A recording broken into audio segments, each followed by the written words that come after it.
Hello and welcome back, everyone. Today I'm on location here at Indian Riffle Park, and this is a park that I kind of grew up around this area and really went to a lot. It also houses the Rosewood Art Center, which is a really cool fine art gallery, and just like a place where you have interactive, kind of demonstrative art classes. And they do have a dark room there, which is pretty neat. But yeah, today I'm just gonna be here, just doing a simple kind of photo walk. The neat thing is this is gonna be pretty much just like a pre-scouting day. And I feel like those are sometimes the best days because you really don't have any expectations. You don't go into the location really having any kind of like internal or external pressure to produce, quality work. And you just kind of let the day and the scenes dictate what you're going to see. So this is I would consider classify it really as a community park.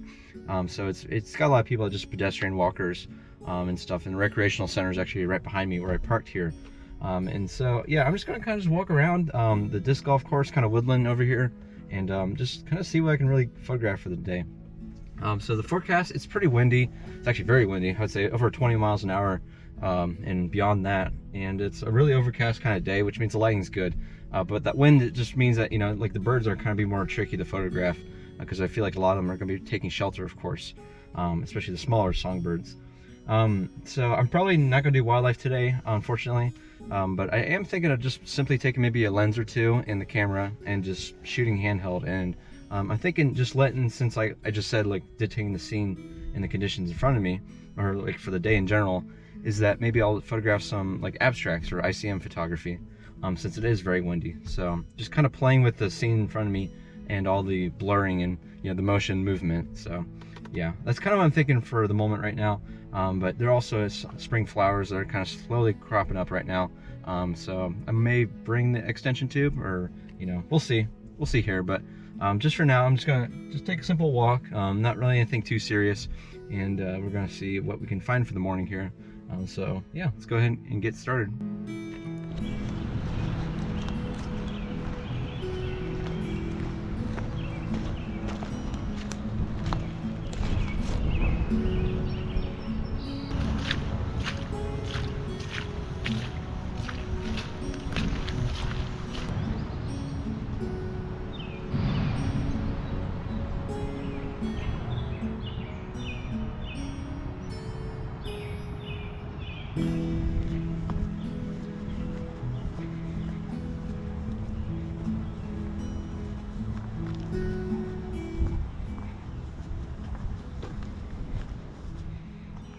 So upon coming back here, honestly, it's pretty neat. I haven't been back here probably quite a while now, but there's just lots of really old growth trees. I'm just standing up in this kind of smallish woodland tract, but it's still very, very nice in its own right.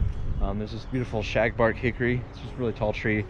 Looks really, really old. It's behind me here, and yeah, it's just really neat to see all that. So in photography speaking, I'm not really seeing too much at the moment.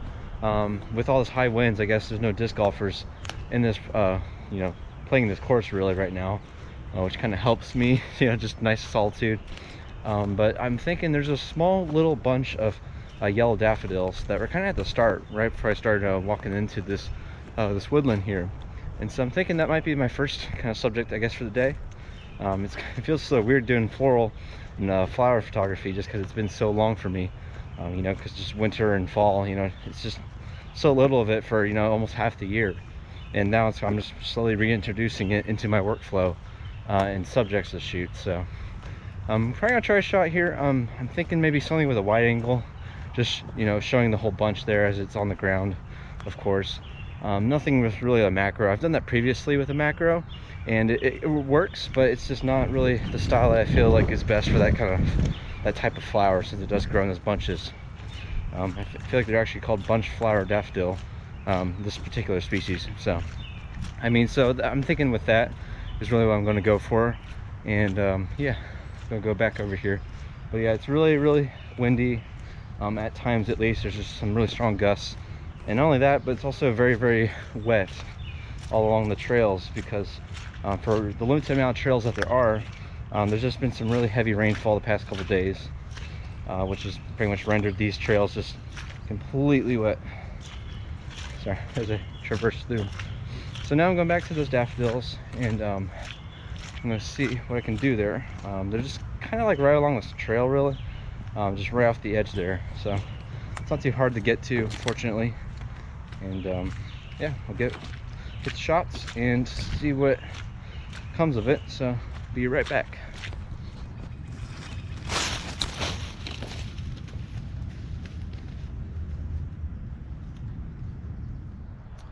All right, so I spent a few minutes here just photographing these yellow daffodils, and I tried out varying different just techniques, camera techniques, and just, yeah, camera exposure settings, really.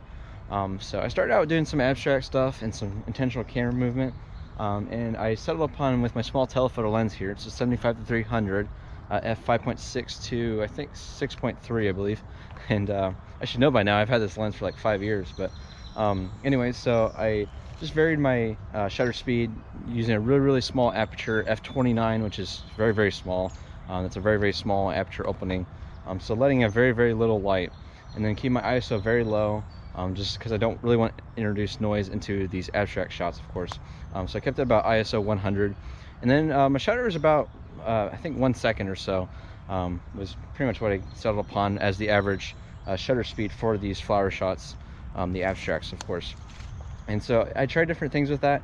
I didn't really try any pivoting or swaying kind of up and down, side to side. That's usually my trademark, I guess, style for abstract photography. But in this case, I just settled upon with, since I'm using the telephoto lens, and it's a zoom lens, of course, is that I did some zooming in and out with a zoom focus barrel. And I do that during the mid shutter capture. And so that 1 second allows you to really move it and vary it quite a bit, I think. And so I was messing around with that, and it got some pretty cool results, really painterly looking effects to the images, it looks like. And you know, just the yellow and green of these flowers and their leaves surrounding them just pop off in contrast against the more brown, you know, dead and decaying leaves that are surrounding it. So, and just these little splotches of kind of almost like creamy little white and yellow just color is just nice. It looked really nice overall, I think, with the blurring motion and everything. Very pleasing, kind of artful aesthetic, I will say. So yeah, this turned out pretty well, I think. Pretty cool, I think. And then I tried some more static shots. I took a few steps back away from it a little bit more, and I just tried simply at 75 millimeters, just doing a basic shot of the whole entire bunch there. I'm trying to kneel down as much as I can and use as wide of an aperture as I can, but obviously with the wind I have to use a faster shutter speed, of course. So I was at 200th of a second, which shooting handheld is a little shaky for me, but you know, I managed to make it work out because this lens is pretty stable and fast, and I just had it braced against my body with my index finger firmly placed on that shutter, so that way I'm not just clicking it like this, I'm actually firmly pressing it and just keeping it hovering over that the shutter button. And so yeah, I did that. Kept my ISO around 640, 800, which is probably like my threshold, I guess, before it does introduce noise, which in this case is not really too big of a deal if it did anyways, but 800 is a good amount. It's a nice safe kind of median, I would say, between introducing noise into your images. And then yeah, for an aperture, that I really want to keep it wide, that way I drop the background out of focus, even though the background is displaced pretty close to the subject here. So I just want to keep it nice blur to make it more pleasing photograph and not something that look like just a simple snapshot, of course. So, and like I said, just kneeling down kind of low as much as I can here, and you know, just trying to get a nice eye level perspective with these daffodils here. So yeah, it's been pretty good. You know, it's nice little just 10-15 minutes simply just working the subject and trying out these different styles of photography that I've enjoyed quite much. So yeah, it's pretty nice. I might take a few more shots here, and then I'll hit the trail down there as we make our way around the park. Since the park and all the trails are kind of set up around in different areas and there's buildings in between them all, I'm gonna be going along the perimeter and going to a local, little creek crossing, and there's actually a big hill that we can check out here in a moment. So yeah, let's keep on going here and see what the rest of the day brings. All right, so I found my next subject here. I was actually just walking along the trail here, about ready to exit right over here, and I just noticed this pretty deep puddle of just water. Had all these trees, pretty tall trees surrounding it, and just the beautiful reflections of it. There's lots of, like I said, all the wind, so it's really not like a still pond, or excuse me, a still puddle, but it's just got like a lot of movement in it, which creates a lot of blurring, of course. So just keep in line with the abstract ideas I'm just having today. So I just tried some really just kind of deep reflections. And I already had my polarizer filter attached onto this telephoto lens, and so I just worked the scene, literally just surrounding, walking all the way around 360 degrees around this little puddle, and just trying out different angles and just seeing which trees and surrounding this kind of trail over here really kind of create the best effect, I think. It's just really neat to see that, and just walk around the subject in this case, because I can, and just see the different looks on it. And it's cool because each angle of it provides a different, just completely different composition. Still kind of a similar style, of course. They're all consistent, but like it's just a lot of variety within this very the sole kind of subject here. So yeah, it's just really neat to see that. So yeah, and I was shooting handheld, of course, like I'm doing today, and my camera settings around 125th of a second, f5.6 and ISO 800. So really a nice wide aperture. Just because in this case it really doesn't matter to me with the reflection to do that, and like I said, all of it's really in the shutter speed, just so I can keep it so it's not too intentionally blurry, but just enough with all that movement in the water from the wind that's being kicked up. And of course the polarizer filter makes a big difference. Pretty much without that filter, these shots really wouldn't be possible, honestly. So yeah, it really worked out in my favor in this case, and of course I'm glad I brought that filter with me. So yeah, it's just neat to try this, and overall so far today it's just been neat to just have this little casual photo walk. Nothing too serious, no tripod, no camera bag weighing me down, no big miles of hiking. You can really find, like I said and have been saying, you can find at these small little parks just neat little nature and outdoor photographs, or anything to take, whatever you may fancy, I guess. So yeah, it's just neat to see that, and so it's been overall, it's been quite refreshing, to say the least. And it's been nice to just kind of be creative and just have fun. Sometimes you can get so caught up, especially if you make a business out of it, just in the business aspect and making money and selling stuff, and selling your prints, selling your workshops, just getting so into that mode of thinking that you kind of get trapped a little bit, and then you start to lose sight of what really photography should be, which is fun, first and foremost. So yeah, I feel like that's my little bit of a learning lesson for this trip so far, and yeah, it's one to take home, I guess. But anyways, I got really deep there for a second, but I just had to say it because I've been thinking about it, and the sun kind of keeps poking through the clouds a little bit too, as I'm saying this, and so keep along this really wet grass here because everything's just super wet. That's okay because I have my Merrell boots on, which always make the world of difference since they're waterproof. And so yeah, I'm gonna keep going here, and I'm gonna start making my way to the other side of Indian Riffle Park here, and we'll see what that side has to offer for today in photography.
Alright, so behind me here is a giant hill, so enough said about that. No, I'm kidding. So I guess a little bit, let me dip into my, I guess, personal life a little bit, or just my past. I ran cross country in high school, and one of my favorite meets, or they call them meets, but they're like basically 5Ks, 3.1 miles. I ran a course actually here at Indian Riffle Park, and it was at this particular hill that you actually had to run up and down, which is pretty cool. So I think you did it actually twice in the course, if I recall, which is pretty neat. So yeah, I took a few simple shots of it, honestly. Excuse all the wind, by the way. It's So I took a few very simple shots of it, 250th of a second, f9 in ISO 800, just very, very clean, minimalist. You got like the cloudy and kind of blue sky behind it, just using the polarizer to really bring and saturate all that color out. And then you just got the nice gentle descent and crest of the hill as it comes over there. And with this telephoto lens, I can extract that smaller kind of scene in the entire landscape that is the entire hill here. So yeah, overall it's really neat, just nice, clean, simple looking, aesthetically pleasing photograph, something that's very just simple and minimalist, which I really adore. So really liked how that turned out overall. And now I'm actually, behind me here is this little pond, this little community pond here. So you can see kind of resident species like mallards, Canada geese, sometimes great blue heron. You might see one of those if you're lucky. And yeah, so nice little pond here. I just see one male mallard at the moment over here in the water. But you could always see it, you know, at the edge of the water. You may see that heron or you know, just fishing or whatever, just sitting around. So yeah, it's nice. It's a decently sized pond, but yeah, you're not. I've never really seen any like diving ducks or anything that's like a bigger species such as that. Unfortunately, as much as that, as nice as that would be, you know, I just don't think it's really possible here. So, but you know, that's okay, of course. And I know there's lots of public awareness about not feeding the ducks and geese and the wildlife, you know, bread and stuff, stale bread especially. But I actually used to, when I went to this park as a kid growing up, feed the ducks and geese. And that's honestly, it's pretty bad. So obviously I don't do it now. But you know, no one's perfect, and we learn from our mistakes, of course, as I did. Just because it, you know, it's hard to digest, it creates unnatural behavior. They start to crowd around people a lot more, and it can also spread disease, of course. So something I really wouldn't recommend overall, and it's just something to keep in mind, you know, to not feed them, you know, the wild ducks and geese at parks like this, especially when they have ponds and such. So on that note, actually a little mallard right hanging out on the little rock right there. So let me see if I can nab a shot real quick, even though he's kind of sleeping. I'll just stand right here and see if I can get a quick little shot of him. But yeah, so I'm making my way around this pond. Some, you know, just some amenities down there, and yeah, that might be it for the day. But you know, I guess still got a little bit more to go, and we'll see what the rest of the visit here to Indian Riffle brings.